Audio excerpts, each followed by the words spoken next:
I'm on a beach. I'm on Ryde Beach, and there are oyster catchers, and I just saw an egret. There are Canada geese, and there's a catamaran going out across to Portsmouth. It's a seascape, it's a landscape, and on the horizon it's a cityscape. For this week's Open Country, I've come to the Isle of Wight to see if it can be made plastic free. Sarah Marshall is one of the people leading the revolution, the plastic free revolution. I'm not really sure when it started. It sounds like some kind of problem that I have to, but I do remember a couple of events. I think the main thing being we went off to the French Caribbean, and I kind of expected that there would be these gorgeous pristine beaches, and I think it gave me a shock when we went to one of the beaches in the north of Guadeloupe, and it was literally littered with hundreds of plastic bottles. I think that kind of awoke me to the real problem. A friend and myself have just recently set up a not-for-profit organisation called Plastic Aware, and we've got several projects in the pipeline that we're hoping to get funding for. The non-plastic pipeline. The non-plastic pipeline, but plastic's not bad, and I think that's why we've kind of gone for the Plastic Aware as opposed to the plastic free label. So we look at it as a resource and not just something that we throw away. Has it suddenly become competitive? Beach cleaning. Well, there's certainly a lot more beach cleans, and we did have a situation where someone had gone to clean a beach with a group of volunteers, and they were disappointed not to have found so much litter, so they went to one of the beaches that I had booked in to clean, and I had an email of apology saying, oh, we've been down to the beach and we've collected rubbish off a beach you're about to clean. I kind of think, it's that thing, beach cleaning's great, it's something very practical people feel they can do to help solve the problem, but obviously it's not solving the problem. But I think if it means that someone's gone away thinking, how did all these cotton earbuds get on the beach, or how did all these plastic bottles get on the beach, then that's the bigger picture, really. Yeah, I don't know why I'm asking you, but what do I do about my aggression towards the people who've left the plastic bottles? What do you know what I mean? I feel so angry. Yeah, I kind of think sometimes when I'm doing a beach clean and people go, oh, you're doing a really good job, and they walk past you, I feel a certain amount of anger, but I kind of think you can't be angry, you can do something about it, can't you? And sometimes you hope that maybe if you display good behaviour, they might pick up on it. You need to start picking up the plastic bottles. So we're on a beach. Yes, and you've got a litter picker. I've got a litter picker. Shall we see what there is? Yeah, all right. Can find. Hopefully there'll be some rubbish. No. I shouldn't say that, should I? I mean, how small can you go when you're litter picking? Oh, well, certainly one of my pet hates is the smaller bits of plastic, because they're really fiddly to pick up. Yeah. Have you heard of the dreaded nurdle? No. What's a nurdle? So they're tiny lentil-sized pieces of plastic. Yeah. They're the bits of plastic that get sent to factories to be melted down and processed into the bigger pieces of plastic that we use. Yeah. You tend to find those on the Strand line on a sandy beach. So, okay, there's something, look. Yeah. So it's like a bottle cap. Bottle caps. They're in the Marine Conservation Society, so we do their beach survey of litter, and caps are in the top 10 of your fine. There's another bottle cap. So now there's like a little cliff. That's a painted stone. You found a beautiful thing. That's a nice find. That's lovely. I'm sometimes a bit gutted. I've joined a Facebook page where it's full of beach finds, and people find, ancient bits of pottery and all sorts of things. All I ever find is plastic. Bottle caps. But so today I have a beautiful flat stone. Someone's painted the ocean and a tiny sailing boat and a sun. That's and fantastic. It's a good find. I think you should keep it as a momentum of your visit to the Isle of Wight. You know what, I'm going to. This is a lovely place to work. You come up in the morning and look out of our office window, and we can see across the Solent. We can see the mainland shore in the far distance.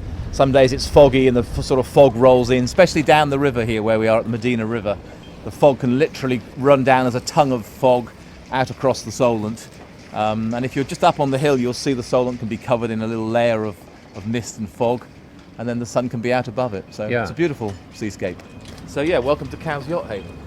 Thank you very much. I'm with Lawrence Mead, who's the director of Cowes Week. Cowes Week, yes, regatta director.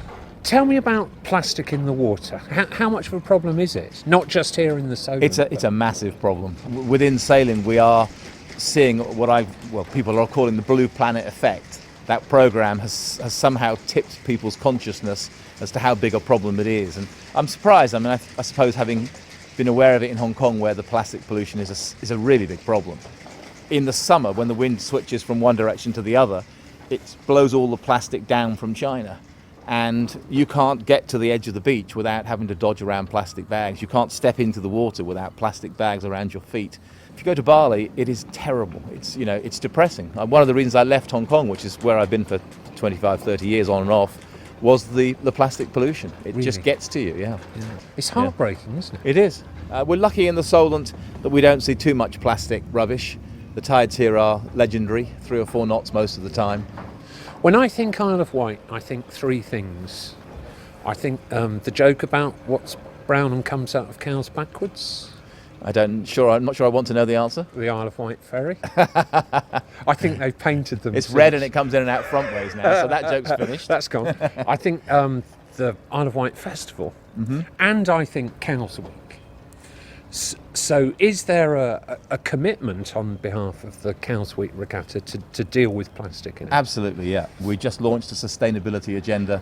It is a journey. You can't do everything, in day one. I think it's very important to say do something rather than have a zeal that says if we're not doing everything, we're failing. Yeah. That's the wrong attitude. The attitude is anything you do, one less plastic piece in the ocean is one less piece of plastic. Without wishing, you're quite right. It is red and it goes in voids. The whole joke does. is ruined. That's It does. broken my heart. What are the first steps that the regatta would like to take? What are the first steps a sailor could take? One of the issues is drinking water on boats. Yeah. The tanks in boats don't hold fresh water in a particularly pleasant way. The taste is not so brilliant. We've got 8,000 people, roughly, sailors, over 8 days.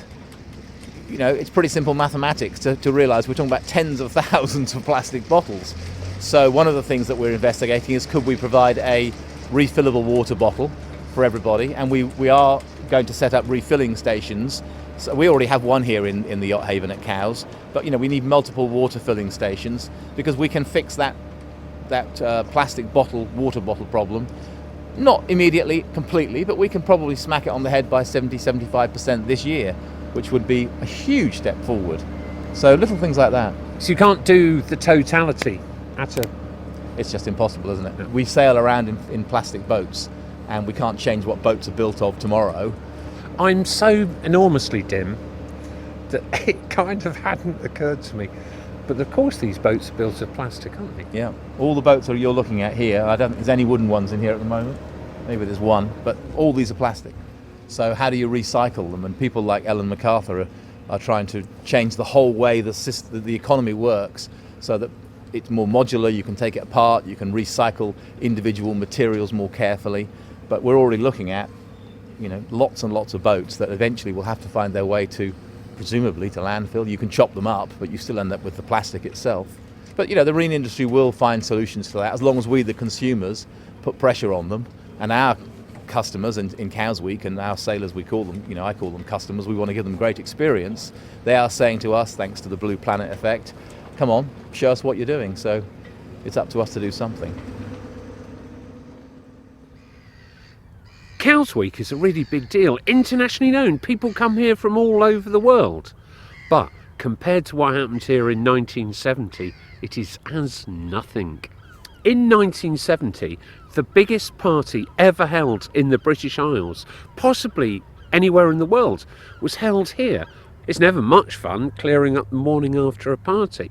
Imagine clearing up after a party which had 600,000 people at it. That would depress anybody. I've come to Afton Down, the site of the 1970 Isle of Wight Festival. And I'm here with the expert, the world expert, Dr. Brian Hinton. He is the Simon Sharma of the counterculture. That is high praise indeed. And here we are, and it's a beautiful sunny day like it was during the festival. Could paint the picture. Where are we this standing? this is what was an East Afton farm. Yeah. What we're looking at is the most contentious hill in political history of the 20th century, probably. That was a hill where people sat for free looking down on. This was actually the arena and where people were sitting, Yeah. sick to jail, whatever. And then there was campsites to one side and campsites on the other side. But this actually was the arena. The stage is to our right. Where we're standing is where Hawkwind and the Pink Fairies played for free and, to my memory, naked on a flatbed truck. This is where the ticket booths were, literally here. Really? Yeah. So we walked from the bus stop or whatever. We walked along here, past the naked Hawkwind, bless them, and through the ticket stalls into the actual arena. This is the quieter, more rural part of the Isle of Wight. You have, as I say, the English Channel over that ridge, and that's where people went skinny dipping in ritual circles when they weren't watching the bands. It's all protected SSSI. I mean, it's got wonderful tumuli and prehistoric remnants of the tribes that were up there, and we had sky burials on the other side of what's now Tennyson Down. So as, for example, Miles Davis was playing To the Setting Sun, a wonderful jazz rock band playing avant-garde music, the sun was setting over this Celtic cross erected by the Friends of Tennyson to commemorate the down, the high chalk down, where he used to walk every day and compose his poems, including Charge of the Light Brigade. So who was on the bill at the third festival? How long have you got? Jimi Hendrix, The Doors, Joni Mitchell, Joan Baez, Leonard Cohen, 10 Years After, shall I go on? Procol Harum, Moody Blues, Emerson, Lake and Palmer. Is that a good start? Donovan, Robert Tell, Pentangle. Go on anymore? That's a very good... And you were here. I was here as a very young man. So we've had this fantastic event, 600,000 people. At least, yeah. What interests me is what on earth was the aftermath of that, and how did they begin to go about clearing it up? What they did was they paid people that couldn't afford to get their ferry fares back.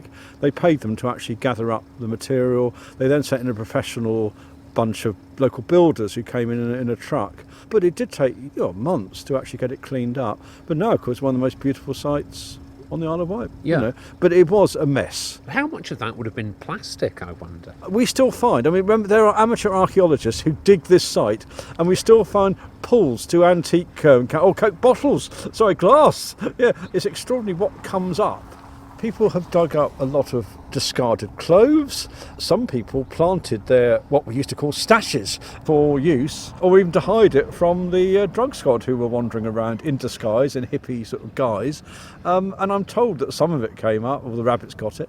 But at very dry periods of the summer, if you take an aerial photograph, you can actually see the patches where the very makeshift loos were. Though the loos were totally recycled, they were just trenches over which you perched on a metal frame, and I saw someone actually fall through the metal frame into the organic compost beneath. Haven't forgotten that. So we've had the biggest gathering ever up to that point in the British Isles.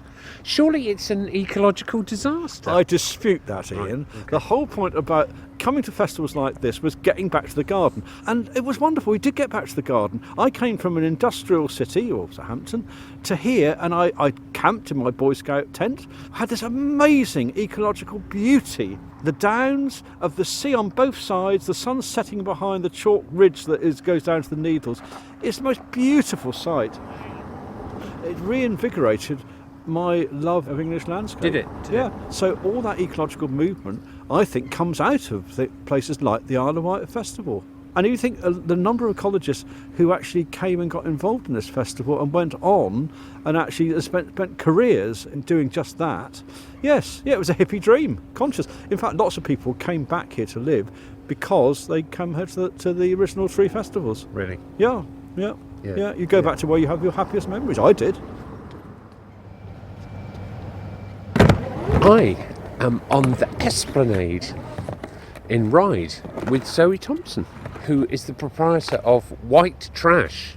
Yeah, joint proprietor with John Cattle. Tell me a bit about White Trash, because you're a skate shop. Yeah, so we're a skate company. We do a lot of campaigning for better skate parks and better facilities on the island. And skaters look at the environment in a different way. Some will say that might be annoying. And we're very lucky on the island, but certainly there's places on the mainland that want to ban skating because they will use street furniture and they'll use natural parts of places in the town to skate. So, we might see a bench, but they'll see somewhere they can make a trick. And our skate shop acts as a bit of a hub for young people. It's a bit of a youth club, I guess, in some respects. It's really interesting to hear the young people's ideas of what they want to see, where we've got a big project going on in Ventnor on the other side of the island. Some of the young skaters, they want that to be a skate park that attracts wildlife and that sort of melts into the coastline. I would have never thought that would be a high priority for young people. I think what we're starting to see now is young people wanting to protect what they've got and campaign themselves to get better facilities. So there's a greater awareness of them knowing that, they have to look after stuff. Yeah. Sorry, there's the hovercraft. Blooming hovercraft. Oh, this always happens to me when I'm trying to make radio programmes. You're talking to someone and then there's a hovercraft in the background. Again. That's lovely. Spectacular. It is spectacular, isn't it? So you're into skating and you're the chair of the Ride Business Association. I am, yes. Are businesses taking up the idea of the plastic-free island? Yeah, restaurants and cafes, and we've got a local estate agents who've got their own reusable cups that anyone can go in and they can get. I'm going to have to sit down. Moral estate agent. Exactly, yeah, we're very, very lucky in Ride. So it's literally across the board that people have just said, actually, we can do this. And it's the small independent businesses that are leading the way on that. And I think that's putting pressure on the bigger companies. We had something a few weeks ago where somebody wanted to use their reusable cup on one of the ferries and were refused. No. And really? yeah, and kind of I was able to sort of point out, hang on a minute, we've got all our little cafes that are doing this. And within a week, they changed their policy. And for me, as part of the business association, businesses play a massive part in that. If you start to get all those smaller businesses on board, then the message spreads really quickly, actually. And people love it. They really, they like to see people making those efforts, going beyond just, it's hard enough work running your own business and stuff like that. So I think people do.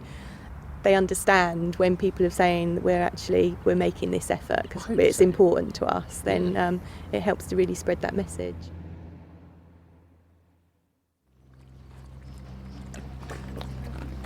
These pigs are very happy pigs. These pigs are in the thing that pigs like being in that makes them happy.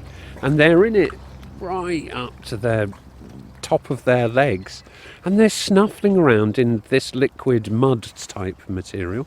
What are they looking for? Not plastic. There's something lovely in this mud. I don't know what it is though. So there's a kitchen garden and there are grounds and there's a orchard that's coming and there's piggies and things to see and do. With this extraordinary structure in the middle of it. This early 20th century church building that looks it's a brick built. I mean, it's almost like the Kremlin. It's almost like St Basil's in Red Square. A bit, but also nothing like whatsoever. Matt Noyce is the head gardener and estate manager at Quarr Abbey. It's always about sustainability with the monks. I'm employed as a professional, but going back, a few decades, the monks would have been self-sufficient within the estate. So they had their own farms, their own dairy herd, they had chickens. This vegetable plot was about 4 times the size because they had that many monks here to actually take on those tasks. This is like the old vegetable garden, and there are beehives and polytunnels. And how much of your produce goes into the life of the abbey? The idea with the growing plan each year is I review it because we have lots of outlets for the produce. So predominant one, the main one, is the abbey kitchen. The monks obviously have the first pick as well. That's important for us because I'm working for the monks, so it's normally like the first raspberries, the first broad beans. It'd be the first of everything, new potatoes. After that, we've got the tea shop kitchen. Also, we're championing heritage and heirloom varieties as well, which are sort of pre-1950 crops, which which aren't as appetising for the commercial market because there's something not quite right with them, that they don't grow as fast, as big, as shiny and as Bit colourful. knobbly. Exactly, we Yeah, don't I'm a mind the bit knobbly. nobbles here. Yeah. So No to plastic food as well. we make our own jams and chutneys as well. So again, it doesn't matter what it looks like if it's No. going into Knobbly chutney. Yeah, that's right. It could be a new line.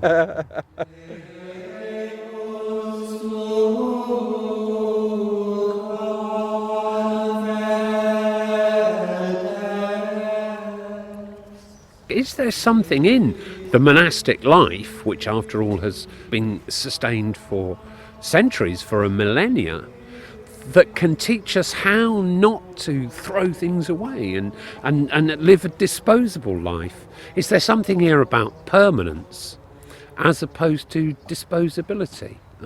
And in the idea of poverty, is there something very rich that we can take a step towards? That's what I've come to ask. Father Xavier is the abbot here at Quarr Abbey. The Pope speaks of conversion, an ecological conversion, and I think it is really something which is challenging for us monks, because yes, we have rather a sober way of life. We don't go to great hotels and we don't spend too much, of course. But nevertheless, we have to learn to be more attentive to respecting things around us. I think the theology of the Pope is really a vision of nature in connection with man and God. And it is a vision of reconciliation or harmony. He says very strongly that yes, it's very good to care for sustainability, of course, but it is also very important to care for social justice and to care for God, for adoration. And I think all these things go together. Yeah. When you buy something, it's not only an economical act, it is an ethical act. And so you have a responsibility to buy, not only to use your money, but to buy in a responsible way. It's really this awareness which we have to discover now. Yeah. We buy everything, or we buy many things, and how do we buy? How do we care for things? How do we change things? Or how do we repair things? Or what do we throw away? All these questions, which in the 70s you would never have asked for, but now we have to ask these questions. Yeah. And it's not so easy, because it's so easy to simply to buy something new. Yeah. But no, you can repair, you can be more sober, you can be more attentive to the way you deal, or the choice you make when you buy something. Yeah. I think a monastery like ours can be a sort of give a vision to people, because you have the church, you have the activities, you have the farm, you have so many people coming and welcome here, and you have a vision of a small world, sort of microcosmos, which we try to make as one and coherent as possible. But of course there is much to be done. The Benedictine motto is Pax, peace. So we should be expert on peace, but I think we know as expert that it is not so easy, and you have always to struggle for this peace. I'll tell you how I feel at the end of all this business. Optimistic. Everyone I met had something positive to say. No one was full of despair. Everyone had a can-do, we can do this and it's worth doing. There's something that is achievable that we're going to have a go at doing. And if the Isle of Wight is, as one of the things they say is England in miniature, that's what they're saying. Have a go. It makes a difference if you pick up a piece of plastic and get rid of it responsibly, or if you reuse it. It's worth a go. And wow, I feel really optimistic and plastic free.